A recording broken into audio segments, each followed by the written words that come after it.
buenas tardes, amigos, gracias por acompañarnos a nuestro estudio de la tarde. Pues bueno, el día de hoy nos toca meditar un poco en relación al capítulo 3 del libro de los Hechos. Recordarán que los últimos dos capítulos que estudiamos, los últimos dos estudios más bien, estudiamos el capítulo 2. Un capítulo que tuvimos en dos sesiones debido a la importancia del capítulo, porque vimos el tema del Espíritu Santo, todas las implicaciones que tiene el concepto, tanto en el Antiguo Testamento como en el Nuevo Testamento, y obviamente la conexión que de ninguna manera nos permite separar el Antiguo del Nuevo Testamento, mal llamado Antiguo y Nuevo Testamento, porque pues por la propia escritura nos pudimos comprobar que efectivamente es un concepto que viene desde el Antiguo Testamento, desde los profetas, y que se da en un evento que cumple el propósito divino acerca del derramamiento del Espíritu de Dios sobre todos los hombres. Así es de que esto es una promesa y una profecía que se viene cumpliendo a partir de Pentecostés en aquella ocasión en Jerusalén y hasta nuestros días. Y bueno, vamos a ver cómo es que a partir de entonces y después del discurso de Pedro, en donde como con motivo de ese derramamiento del Espíritu Santo sobre todos aquellos que se encontraban en Jerusalén, pues bien, resulta que todos aquellos entendieron la profundidad con la que y la autoridad con la que fue investido el apóstol Pedro, una autoridad divina que estaba reflejando los atributos del Maestro en el momento que él estaba hablando, los atributos de Jesucristo. Y en ese capítulo vamos a ver cómo comienzan los apóstoles a llevar a cabo esta obra milagrosa. Dice desde el versículo 1 de Hechos capítulo 3, dice: Pedro y Juan subían juntos al templo a la hora novena, a la hora de la oración. Y este es un tema interesante porque pues en todo este tema de las raíces hebreas se ha estado difundiendo mucho un hábito que es sano. Quiero dejar claro, no significa que yo esté en contra de eso. Sin embargo, hay que poner en su contexto correcto todos estos temas. La oración es fundamental en todo creyente y es uno de los aspectos más importantes que nos permite mantener viva la esperanza en el Dios en el que nosotros creemos y hemos puesto nuestra fe y nuestra esperanza de vida eterna. Así es de que es un aspecto muy importante como quiera que se mantenga el concepto de cada quien. Sin embargo, este es un tema que en algunos aspectos se ha considerado que se tiene que llevar a cabo o que se tiene que cumplir conforme a la tradición de la religión judía. Y bueno, este es un tema interesante. Esta hora tercera, la hora de la oración, era la hora del sacrificio de la tarde. Al parecer, la hora cuando entraba el sacerdote que le tocaba ofrecer el incienso en sus oraciones. En el Evangelio de Lucas vemos que le tocaba, hay una ocasión en que le tocaba a Zacarías ofrecer el incienso en el altar, el padre de Juan el Bautista.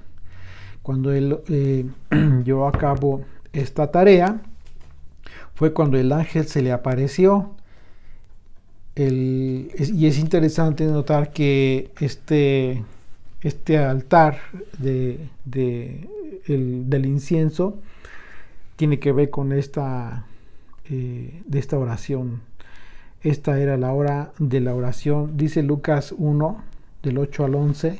Aconteció que ejerciendo Zacarías el sacerdocio delante de Dios, según el orden de su clase, este orden de su clase, de acuerdo a la clase sacerdotal que le tocaba ejercer en esta época, conforme a la costumbre del sacerdocio, le tocó en suertes ofrecer incienso entrando en el santuario del Señor. Y toda la multitud del pueblo estaba fuera orando a la hora del incienso. ¿Okay? Y se le apareció un ángel del Señor puesto en pie a la derecha del altar del incienso. Es el momento en que les ha anunciado el nacimiento de Juan el Bautista. Y bueno, estas tres oraciones que se enseña en el judaísmo, en la religión judía, Shaharit, Minja y Arbib, tienen que ver con las tres oraciones del día, en donde tradicionalmente se acostumbraba desde el templo y continúa a aparecer todavía todo aquel observante de los mandamientos judíos, porque hay que entender ese aspecto también. Este aspecto se observa en la tradición judía como un mandamiento. Y nosotros recordemos que tenemos un mandamiento para seguir la ley escrita, la ley de Moisés. Y en la ley de Moisés no se advierte como tal este mandamiento así rigurosamente en tres horarios específicamente. Ahora bien, debemos de observar algunos aspectos relacionados con el tema de la oración. ¿Por qué? Porque recordemos que nosotros somos aprendices, somos estudiantes, discípulos de Yeshua, del Maestro, de Jesucristo, y una de las cosas que Él enseñó literalmente es orar constantemente, no como que en un horario específico, porque por muchos aspectos, primordialmente porque, bueno, los motivos en donde pudiera basarse esta tradición judía ya no existen, estaban relacionados con el templo de Jerusalén. La oración que Daniel llevaba a cabo tenía que ver con una costumbre que él traía desde Jerusalén. Obviamente él fue llevado cautivo a Babilonia. Recordemos que cuando llegó el imperio babilónico, se llevaban a Daniel y a mucho pueblo judío, y Daniel oraba de esta manera para que el tiempo del exilio concluyera. El que veamos que los discípulos, y aquí es interesante porque el que veamos que los discípulos continuaban yendo al templo y cumplían las tradiciones referentes al templo, como el tema de las tres oraciones, la de la mañana, la de la tarde y la de la noche, no significa que nosotros tengamos que hacer lo mismo. Pues recordemos que el templo implicaba un aspecto espiritual en relación a la presencia de Dios, a la presencia divina, en el contexto de los sacrificios diarios, que era el sacrificio continuo. El sacrificio continuo eran en la mañana y en la tarde. 2 ofrendas diarias como holocausto continuo a la mañana y a la caída de la tarde. Acompáñenme ahí a Números 28, por favor, 1 al 8. Dice Números 28, del 1 al 8. Dice: habló el Señor a Moisés diciendo: manda a los hijos de Israel y diles: mi ofrenda, mi pan con mis ofrendas encendidas en olor grato a mí guardaréis, ofreciéndomelo a su tiempo, y les dirás: esta es la ofrenda encendida que ofreceréis al Señor, 2 corderos sin tacha de 1 año cada día, será el holocausto continuo. ¿Ok? Aquí está el holocausto continuo descrito para el Señor. Un cordero ofrecerás por la mañana y el otro cordero ofrecerás a la caída de la tarde. Y la 10ª parte de un efa de flor de harina amasada con 1/4 de hin de aceite de olivas, machacadas en ofrenda, en holocausto continuo, que fue ordenado en el monte Sinaí para olor grato. ¿Cuándo fue ordenado? Desde el monte Sinaí. Esto en el tabernáculo, desde que fue erigido allá en el desierto. Y su libación la cuarta parte de un hin. Con cada cordero derramarás libación de vino superior ante el Señor. En el santuario ofrecerás el segundo cordero a la caída de la tarde, conforme a la ofrenda de la mañana, y conforme a su libación ofrecerás ofrenda encendida en olor grato al Señor. Así es de que todo esto tiene que ver con un aspecto ritual que se llevaba a cabo en el tabernáculo y después en el templo de Jerusalén. A partir de la destrucción del templo de Jerusalén, del segundo templo, en el año 70 después de Yeshua, esto quedó sin efecto. Ahora bien, esto en un momento dado, en el tema de seguir la tradición judía acerca de las 3 oraciones al día, las personas tendrían que seguir el orden, en su caso, de los rezos según el Sidur, el libro tradicional de oraciones judías, y eso no tiene nada que ver con la doctrina de Jesucristo. O sea, el asunto es que cuando tú estás considerando escuchar y poner en práctica aspectos de la religión judía, por respeto a esa religión, por respeto a esa tradición ancestral incluso, tendrías tú que seguirlas tal cual y no alterarlas. Y en ese sentido, una vez más, lo dije hace un momento, estas oraciones diarias de un sector del judaísmo observante, para ellos constituyen un mandamiento establecido. Y como mandamiento, también es un mandamiento llevar a cabo los rezos que están marcados en el Sidur. El Sidur es un libro de rezos tradicional de la religión judía. Y bueno, en ese sentido son rezos aprendidos de memoria. Y aquí es donde tú tienes que hacer conciencia que cómo te diriges al Padre, con expresiones armadas, hechas, aprendidas de memoria, o con un corazón sincero que expresa que le expresa al Padre lo que quieres hablar con Él. Si tienes una necesidad, si tienes un motivo de gratitud, si simple y sencillamente quieres alabarle, hacerlo de forma espontánea es otra cosa. Es como hace 8 días yo comentaba, imagínate que tu hijo de repente te hable con las mismas frases y las mismas expresiones todo el tiempo y no tenga espontaneidad en su corazón. Esto es lo mismo. O sea, el Señor, el Eterno, el Creador de los cielos y la tierra, es nuestro Padre. Y como nuestro Padre tendríamos que dirigirnos a Él. Y en ese sentido es como Yeshua enseña. Él, por el contrario, Yeshua enseñó acerca de la necesidad de orar siempre y no desmayar. Lucas 18, por favor, de ahí del 1 al 14, dice, también le refirió Yeshua una parábola sobre la necesidad de orar siempre y no desmayar. Él no refirió orar a determinada hora específicamente,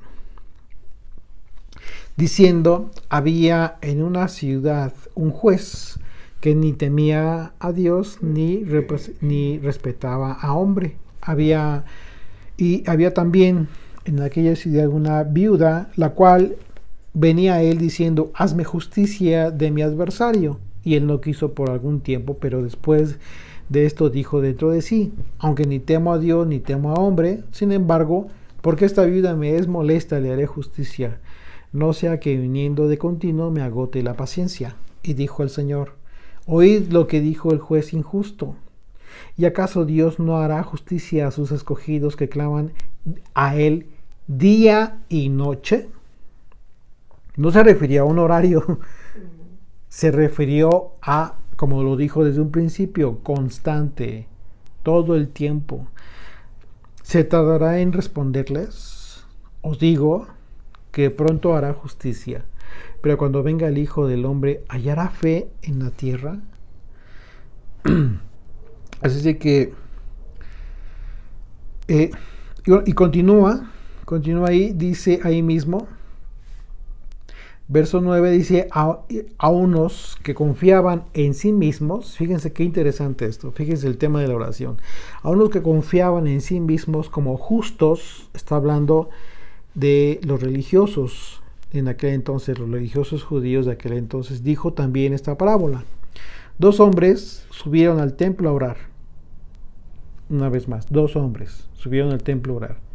Uno era fariseo y el otro publicano. ¿Qué significa esto? Que uno era un líder religioso y el otro era un publicano, uno que, al que se le consideraba pecador. Dice, el fariseo, puesto en pie, oraba consigo mismo. Una vez más, el sentido de la oración. Oraba consigo mismo de esta manera: Dios, te doy gracias porque no soy como los otros hombres, ladrones, injustos, adúlteros, ni aun como este publicano. Ayuno 2 veces a la semana, doy diezmos de todo lo que gano. Y está hablando de aspectos tradicionales. Por ejemplo, el tema de los ayunos era una ley, tiene que ver con una ley judía. Y el tema de los diezmos tiene que ver con la ley de Moisés. O sea, una y otra cumplía, eran muy justos, por eso se sentían tan justos. Y dice, y doy diezmo de todo lo que gano. Mas el publicano, estando lejos, no quería ni aún alzar los ojos al cielo, sino que se golpeaba el pecho diciendo: Dios, sé propicio a mí, pecador. Este hombre se consideraba a sí mismo pecador. Y clamando le decía: sé propicio a mí, pecador. Os digo que o sea, el pecador, el publicano, descendió a su casa, saliendo del templo, justificado antes que el otro. Porque cualquiera que se enaltece será humillado, y el que se humilla será enaltecido. ¿Cuál es la enseñanza de la parábola de Yeshua? La enseñanza es muy simple. Son varios aspectos. Primeramente, tiene que ver con la sinceridad en la oración. Lo que Dios quiere escuchar es lo que realmente hay en tu corazón y no lo que aparentas. Exactamente lo que Dios quiere escuchar de ti tiene que ver con un aspecto sincero de tu corazón. Que hables con Él acerca de las cosas que pasan en tu vida, pero no de las cosas que quieres aparentar. ¿De qué sirve que te dirijas al Padre de esa manera? O sea, como diciendo: mira qué justo soy. Es una arrogancia impresionante.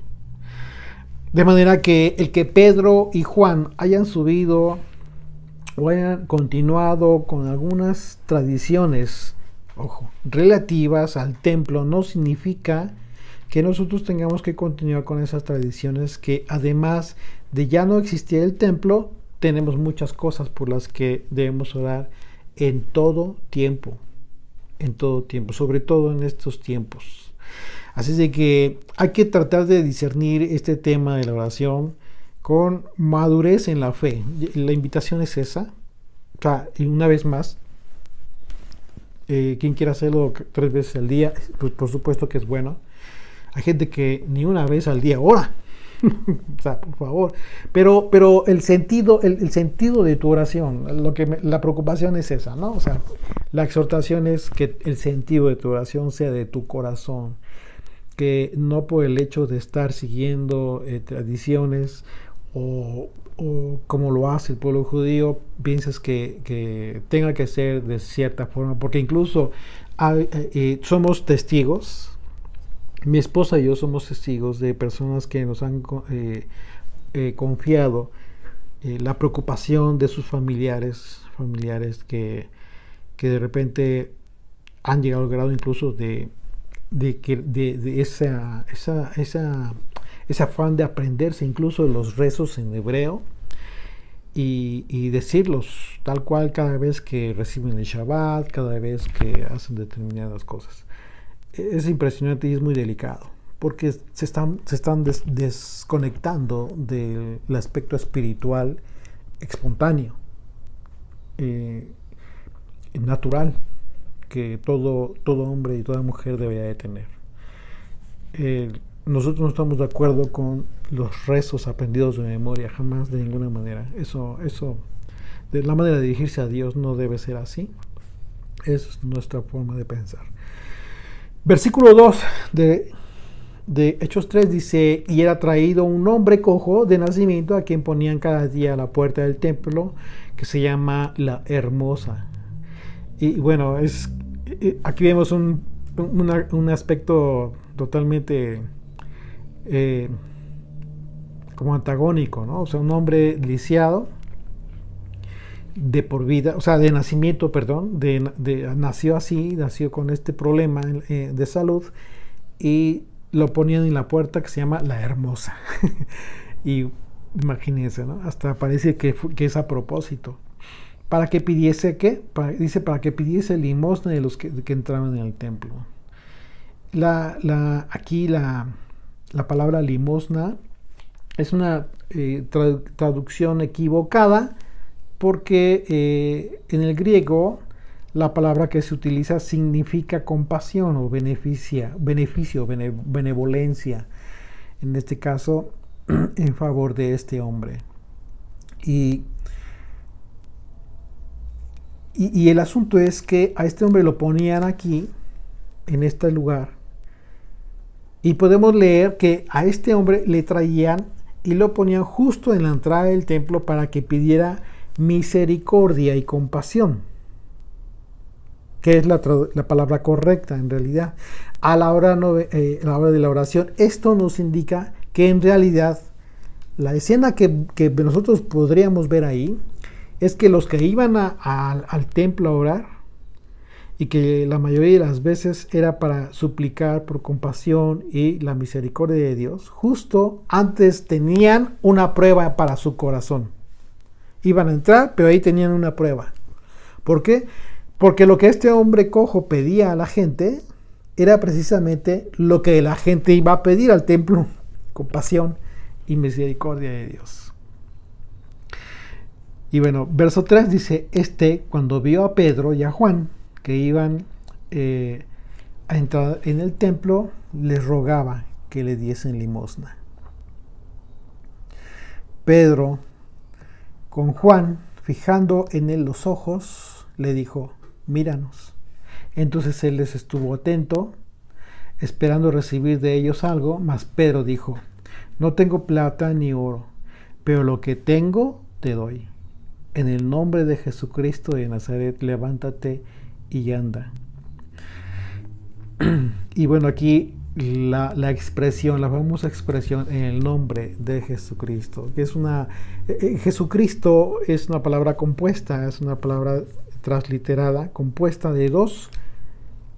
Una es Jesús, que resulta de la transliteración al español del griego, y Jesús, que resulta ser traducido del nombre hebreo Yeshua, que es el nombre original, que significa salvación.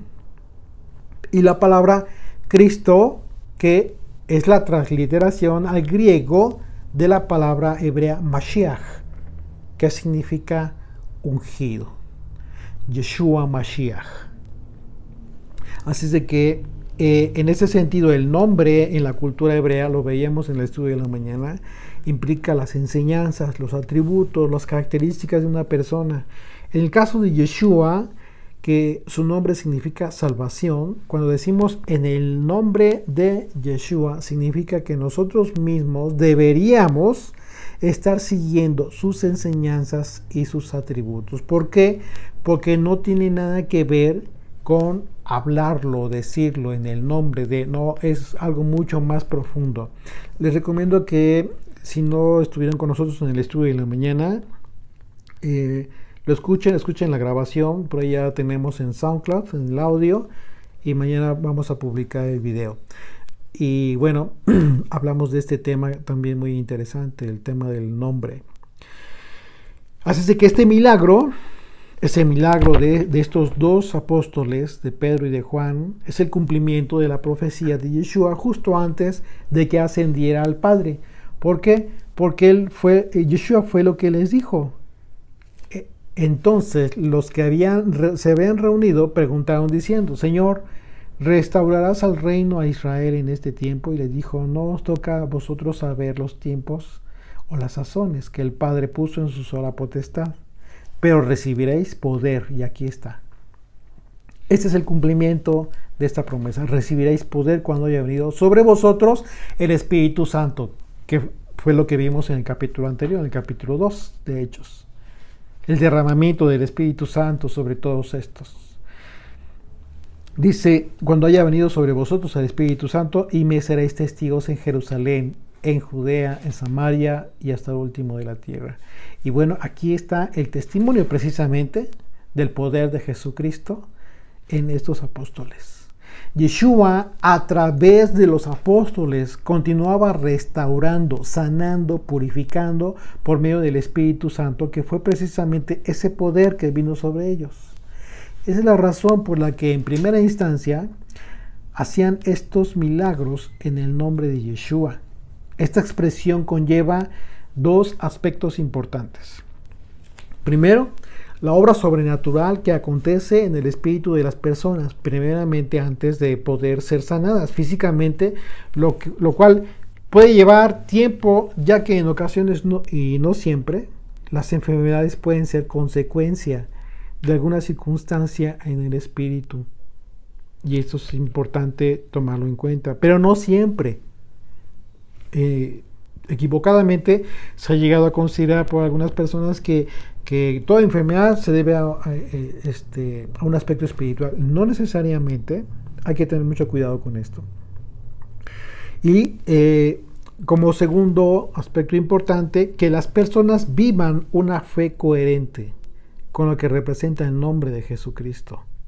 Es decir, una vida conforme a sus atributos y carácter de Yeshua para que la primera circunstancia pues tenga efecto en la vida de las personas. De otra manera, no tiene nada que ver el hecho de que tú digas en el nombre de Jesús, o en el nombre de Jesucristo, en el nombre de Yeshua HaMashiach. No significa nada si tu vida no es acorde a sus atributos. Entonces esto significa que de ninguna manera una persona que se niega a invocar en su vida los atributos del Hijo de Dios y en consecuencia vivir conforme a esa fe, puede expresar en el nombre de Yeshua. O sea, no importa que diga como lo diga, si simple y sencillamente su vida no tiene nada que ver con esto, con sus atributos, no pasa nada. Verso 7, regresamos a Hechos 3. Y tomándole de la mano derecha le levantó, y al momento se le afirmaron los pies y tobillos, y saltando se puso en pie y anduvo, y entró con ellos en el templo andando y saltando y alabando a Dios. Imagínense este milagro, un hombre que había nacido así de nacimiento, había nacido así de nacimiento, había sido siempre toda su vida con este problema.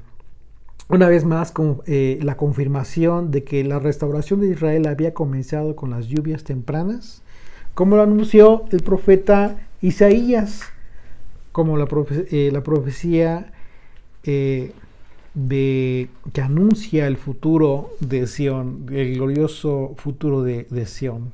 Isaías 35, del 5 al 6, dice, entonces los ojos de los ciegos serán abiertos, y los oídos de los sordos se abrirán. Entonces el cojo saltará como un ciervo. Aquí se cumplió de forma literal. Y cantará la lengua del mudo, porque aguas serán cavadas en el desierto y torrentes en la soledad. Así que la restauración de Israel sería por Yeshua, por supuesto, pero en su nombre a cargo de los apóstoles. Y después muchos que tendrían oportunidad y el gran honor de colaborar en la reconstrucción del tabernáculo caído de David. A partir de ahí, todas las generaciones que han llevado a cabo un llamado para llevar el Evangelio. De manera que esto sigue siendo los hechos de Jesucristo a través de los apóstoles. ¿Okay? Verso 9. Dice, y todo el pueblo le vio andar y alabar a Dios, y le conocían que era el que se sentaba a pedir limosna a la puerta del templo, la hermosa. y se llenaron de asombro y espanto por lo que había sucedido. Y teniendo asidos a Pedro y a Juan, el cojo que había sido sanado, todo el pueblo, atónito, concurrió a ellos al pórtico que se llamaba de Salomón. Viendo esto, Pedro respondió al pueblo: varones israelitas, ¿por qué os maravilláis de esto? ¿O por qué ponéis los ojos en nosotros, como si por nuestro poder o piedad hubiésemos hecho andar a este? El Dios de Abraham, de Isaac y de Jacob, el Dios de nuestros padres, ha glorificado a su Hijo Yeshua, a quien vosotros entregasteis y negasteis delante de Pilato cuando éste había resuelto ponerle en libertad. Vemos que el discurso de Pedro continúa en ese sentido con el propósito de hacer reflexionar a todo aquel pueblo judío que había sido testigo del sacrificio del Hijo de Dios. Mas vosotros negasteis al santo y al justo y pedisteis que se os diese un homicida. Recordarán ustedes que justo cuando Pilato sacó a Barrabás y les puso también a Yeshua, todos aquellos que se encontraban en el pretorio dijeron que preferían a Barrabás, a un homicida, a uno que estaba siendo procesado por el delito de homicidio. Y pidieron que fuese muerto, sacrificado Yeshua. Verso 15: y matasteis al autor de la vida, a quien Dios ha resucitado de los muertos, de lo cual nosotros somos testigos. Verso 16: y por la fe en su nombre. Aquí también es otra expresión importante. ¿Por qué? ¿Qué significa fe? La fe aquí en el griego es la palabra pistis, que literalmente significa fidelidad, fiel, y también significa gracia.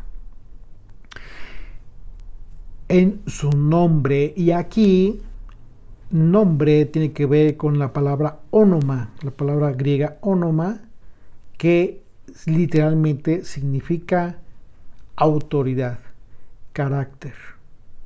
Así es de que por la fidelidad a su autoridad, que es representada por su enseñanza y su doctrina, a este que vosotros veis y conocéis, o sea, al cojo, refiriéndose a él, le ha confirmado su nombre, y la fe que es por él ha dado a este, esta completa sanidad en presencia de todos vosotros.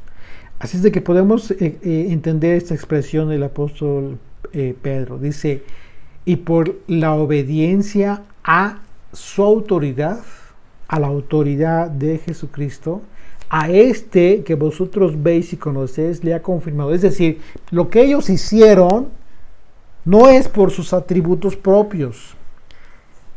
Lo que Pedro está diciendo es por la autoridad del Maestro, por la autoridad del Hijo de Dios, que se le ha confirmado a este hombre que estaba lisiado su nombre. ¿Ok? Entonces hay que entender esto. ¿De qué está hablando? ¿De qué están hablando aquí? Bueno, significa que Yeshua confirmó su autoridad, sus promesas, sus atributos, toda su enseñanza, su amor a este hombre que fue sanado en virtud de que los apóstoles invocaron el nombre de la salvación. En el nombre de Jesucristo es invocar el nombre de la salvación. Por eso esa salvación le fue confirmada a este hombre que fue sanado. ¿Okay? De ahí, una vez más, la importancia del nombre original de Yeshua. Ustedes podrán ver que nosotros no tenemos problema para decir Jesús, Jesucristo, el Hijo de Dios. ¿Por qué? Porque nuestro interés es que todas aquellas personas que no entienden todavía el propósito del nombre, pues no se sientan como que excluidos, o no sé, que haya una que se piense que nosotros simplemente o que consideramos que está mal hablar su nombre. No, no, de ninguna manera. Todos los que venimos de la religión cristiana, ya sea católica, ya sea protestante, de cualquier denominación,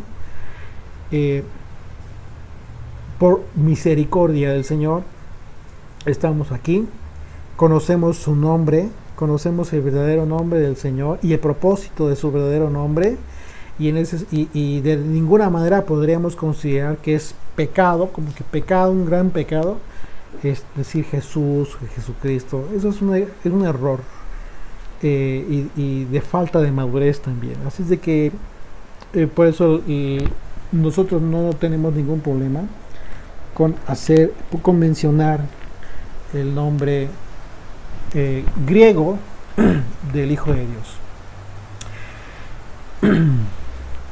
Dice, no sé si la puedo. Dice versículo 17: mas ahora, hermanos, sé que por ignorancia lo habéis hecho. Y aquí una vez más, lo mismo que vemos ahí en el capítulo 2, en que Pedro está habló con esta situación al decirles que se arrepintieran y que se bautizaran en su nombre, en el nombre de Yeshua. Una vez más aquí, Pedro está reconociendo esta situación. Está reconociendo Pedro un aspecto espiritual que estuvo fuera de la potestad del mismo pueblo judío, de los mismos líderes. Fue un juicio divino, fue un aspecto divino, sobrenatural, que no estuvo en control de ellos mismos. Dice, mas ahora, hermanos, sé que por ignorancia lo habéis hecho, como vuestros gobernantes, como también vuestros gobernantes. Y bueno, Pedro está exponiendo lo que el mismo Yeshua en la cruz habló acerca de todos los que pidieron que fuese crucificado. ¿Qué fue lo que dijo Yeshua estando en la cruz? Yeshua decía, Padre, perdónalos porque no saben lo que hacen. Y en ese sentido, Pedro les está recordando esto. Lo hicieron porque no lo hacían, por ignorancia. Yeshua oró por los que lo crucificaban, diciendo que no sabían lo que hacían en base a la profecía de Isaías. ¿Qué dijo Isaías en relación a este aspecto? Aquí viene el motivo fundamental por el cual nosotros podemos leer los evangelios y de repente podemos decir, ¿cómo es posible que lo hayan crucificado? ¿No se dieron cuenta que estaban matando al Hijo de Dios? Pues bien, aunque parezca increíble, así fue. En realidad no, lo hicieron por ignorancia, independientemente de que había un grupo específico de maldad, del que ya hemos hablado de ese tema. Pero dice Isaías en el capítulo 6, de los versículos 9 al 10, dice, y dijo, anda, cuando Isaías recibe el llamado de Dios para hablar su palabra, dice, y dijo, anda, y di a este pueblo, oíd bien y no entendáis, ved, por cierto, mas no comprendáis. ¿De qué pueblo está hablando? Del pueblo judío. ¿Por qué? Porque insistían en su necesidad de seguir su propio camino. Entonces, como consecuencia, Dios establece un juicio que iba a prevalecer por todo este tiempo. Dice, una vez más, verso 9, y dijo, anda y di a este pueblo, oíd bien y no entendáis. Ved, por cierto, mas no comprendáis. Esto explica la razón por la cual los líderes judíos, a pesar de que supieron de todos los milagros y todas las cosas que hizo Jesucristo, aún así continuaron con su interés de matarle. Verso 10, engruesa el corazón de este pueblo. Aquí ya es un afirmamiento en el corazón de este pueblo, y agrava sus oídos y ciega sus ojos, para que no vea con sus ojos ni oiga con sus oídos, ni su corazón entienda, ni se convierta y haya para él sanidad. Terrible, terrible. Y bueno, este es un juicio que prevaleció, y prevalece porque, y bueno, esa es la razón por la cual hoy el pueblo judío no reconoce a Yeshua como el Hijo de Dios, como el Mesías. Y para ellos, aún lo esperan. Para ellos no ha venido el Mesías. Y para nosotros, los que creemos en el Hijo de Dios, lo estamos esperando en su regreso. Esa es la gran diferencia que existe y va a existir hasta que venga el Señor y haga la restauración. Verso 18. Pero Dios ha cumplido así lo que había anunciado, lo que antes ha anunciado por boca de todos sus profetas, que su Mesías había de padecer. Claro, Isaías capítulo 53 lo describe tal cual, y igual el Salmo 22 describe literalmente la crucifixión de Jesucristo, tal cual.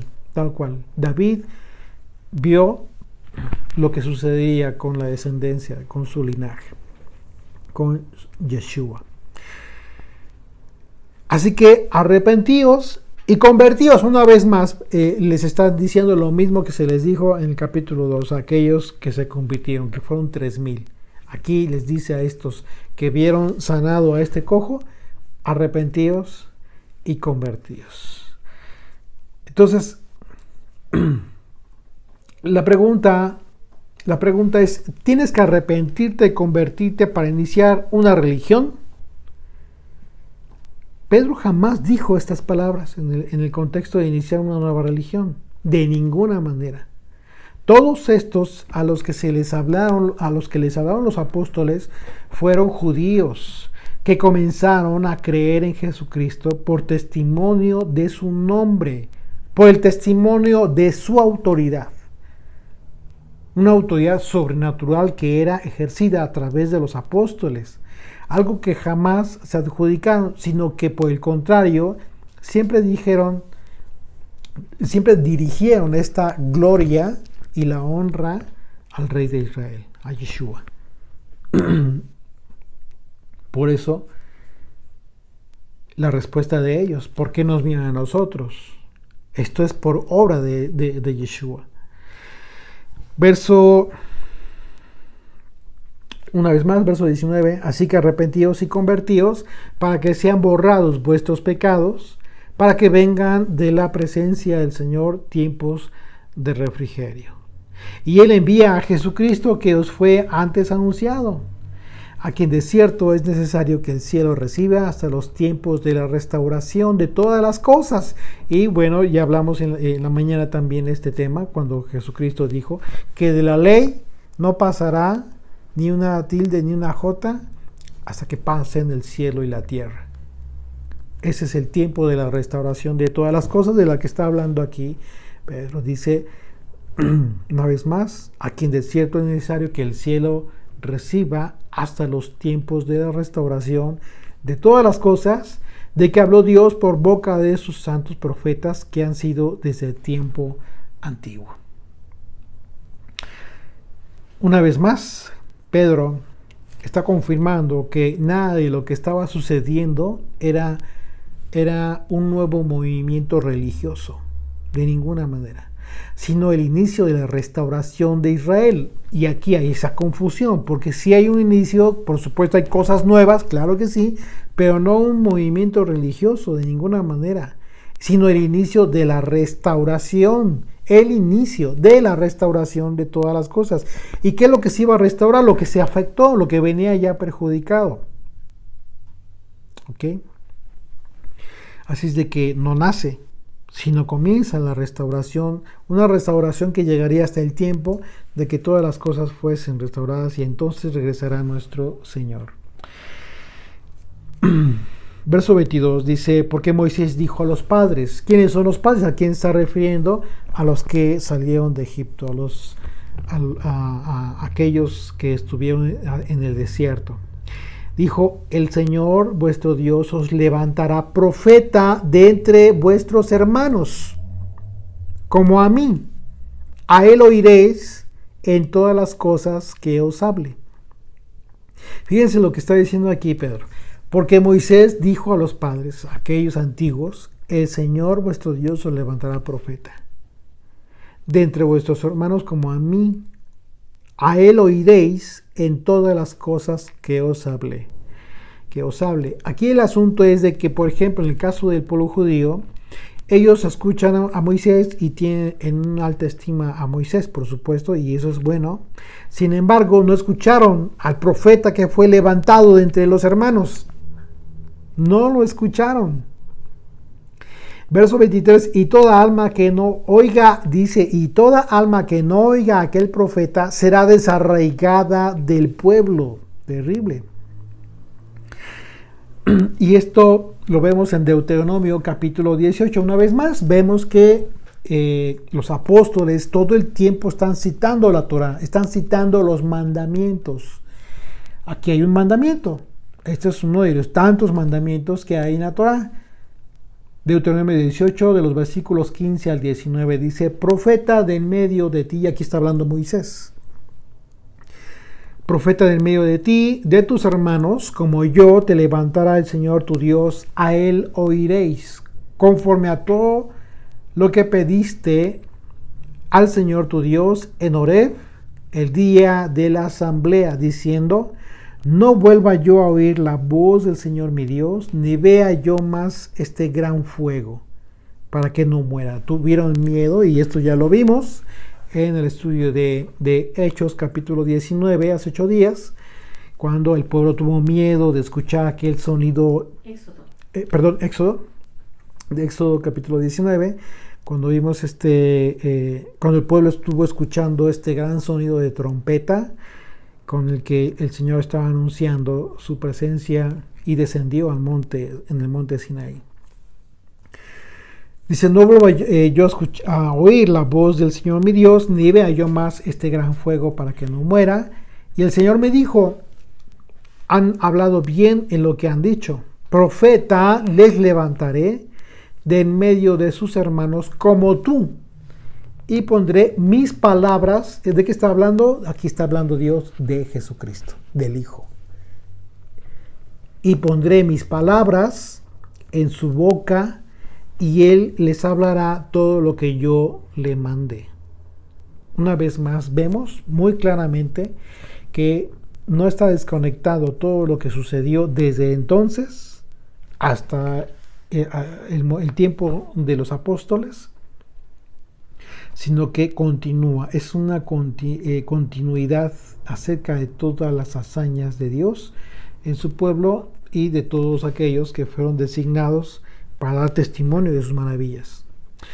Dice verso 24, y todos los profetas desde Samuel en adelante, cuantos han hablado, también han anunciado estos días.